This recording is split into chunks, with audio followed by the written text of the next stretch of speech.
In this video we're going to talk about division and the modulo operator. Now sometimes when you look online you might see the modulo operator referred to as the modulus operator or the remainder operator.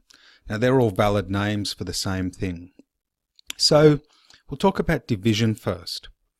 An int divided by an int results in an int. Now this is very important for you to understand. If I divide an integer or an int by an int, the answer will be an int. So 20 divided by 3, and this is the division sign in Java, 20 divided by 3 would be 6.6666 recurring.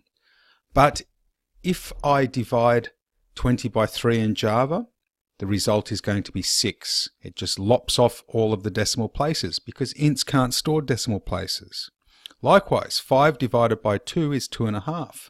But 5 divided by 2 in Java is going to be 2. Because an int divided by an int, the answer is an int. I can't display the decimal place. Ints can't have decimal places. So instead of being 2.5, it's just going to lop the decimal point off and give me 2. Now please note it does not round it up.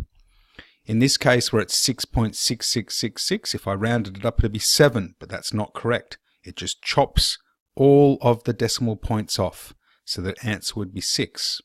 Now the modulo operator is represented by a percent sign, and that gives us the remainder after division. So 20 divided by 3, well 3 goes into 26 times, because 6 3s are 18, and there's 2 left over, that's the remainder. So 20 mod 3, we'll say sometimes mod, as an abbreviation, 20 mod 3 would be 2 because that's the remainder. 3 goes into 26 times with 2 left over. 5 mod 2 would be equal to 1 because 2 goes into 5 twice, 2 2s are 4, and there is 1 left over. Now this is only valid for ints. If I divide a double by an int, I get an int as a result. So 20.0 divided by 3 would be 6.666666 recurring. 5.0 divided by 2 equals 2.5. So an int divided by an int is always going to result in an int. A double divided by an int will result in a double. And the mod operator or the modulo, modulus, however you want to say it, gives us the remainder after division. And we can have a look at an example of this.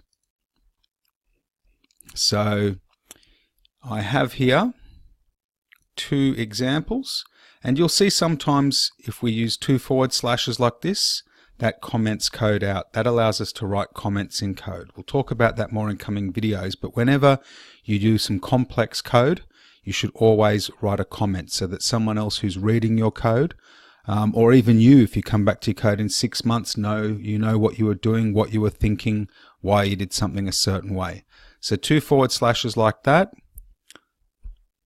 is a comment. This is a comment. I'll often comment out code when I don't want to run it, and you'll start doing that. You write some code, you don't want to run it, you comment it out. So let's just run this and see what the result is.